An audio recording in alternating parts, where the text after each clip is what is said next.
of the dark network operatives. He may be, well, the selection I'm reading tonight comes near the end of Dark Network, when Imogen and her colleagues think the danger is past.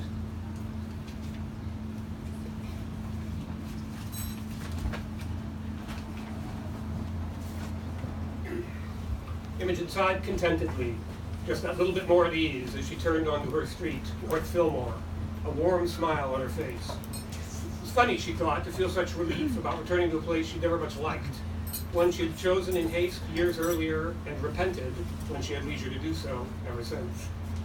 Not this time. As she turned down the empty, narrow street, the feeling of reprieve was real.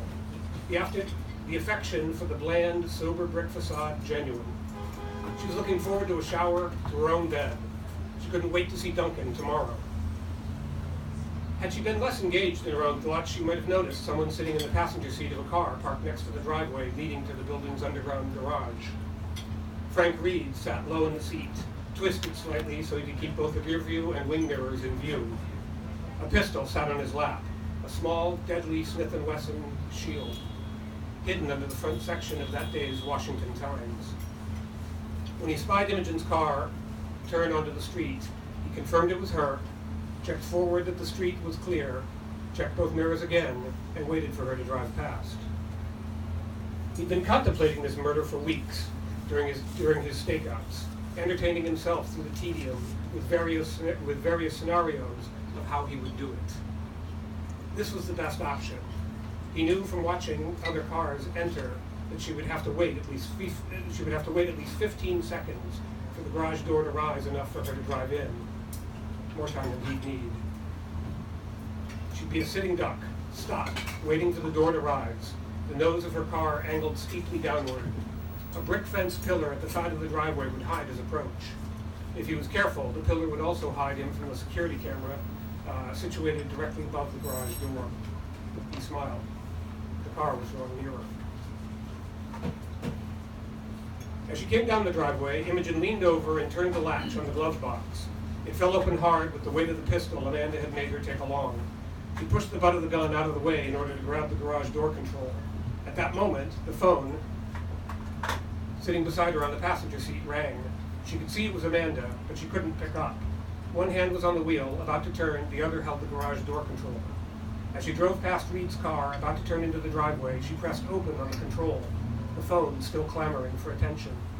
Reed threw his door open, crouched behind it for a brief moment, then rushed to the pillar as Imogen's car came to a stop in the driveway 3 feet from the slowly rising door. She tossed the remote back into the glove box. She was still leaning over the passenger seat, reaching to answer the phone, when Reed fired. Her passenger window exploded. Glass flew everywhere. Reed fired again. The driver's window erupted. Reed expected his first shot would only break her window. He had been counting on a second rapid shot to hit her. Then he would move closer and finish the job.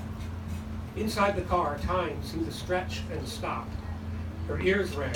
Her breath wouldn't come. Her mouth tasted of iron. Imogen's only thought was, it's happening again. From his long planning, Reed knew everything that would happen, everything to expect. He knew that even if the second bullet hadn't hit her, she would be pinned down. As he moved closer, he expected shots 3, 4, and 5 would do it. Then, something he hadn't expected to happen. In the confusion, Imogen's foot came off the brake as the car rolled forward 3 feet and rammed into the rising garage door, stopping its progress. Reed would be forced to move into an open position where the security camera could record him. As he stepped quickly over the broken safety glass and down the driveway to get a clean shot, taking care not to lose his footing, a second unexpected thing happened. Imogen was armed. As she lay across the passenger seat, her hand quickly closed around the gun. She heard his quick steps draw closer, saw the gun come into view through the shattered passenger window, and she fired. Reed recoiled, firing wildly. She fired again, this time through her back passenger window, covering Reed in glass. As it cleared, Imogen fired again, catching him on the bicep. He twisted with the force of the bullet and fell onto the glass-strewn driveway. "Fucking bitch!" He snored and hoisted himself to a crouching position. Imogen rose slightly and tried to sight him between the seat backs. She reached across her body with her left hand and unhooked her seatbelt. She heard him slipping on the broken glass as he moved up the steep incline of the driveway. Also, distant but distinct. she heard police sirens. She twisted in her seat, trying to figure out exactly where he was hiding. She was still trying to hear where he was when he stood fully up and fired 3 rapid shots through the rear window. With each shot, he took a step back, and by the time she was able to return fire, he was at his car. As the car sped past and Imogen got ready to open her door to shoot, he fired again through his open passenger window, and then he was gone. Imogen sat for a moment, drinking in the relative silence. Slowly, the normal world came back to her. She noticed for the first time that her bumper was caught on the garage door, trapping it in a 4-inch cycle of closing, attempting to open, and closing again. The sirens were drawing nearer. She opened the car door, scattering more glass on the ground, and stood up. She trudged up the driveway, and before she sat down on a low part of the retaining wall, she inspected herself dispassionately for wounds. 11 shots exchanged at close range, and only one, hers, had found its mark. The sirens drew closer. Seeing no more immediate danger, she placed the gun beside her. The police would probably insist upon her putting it away anyway.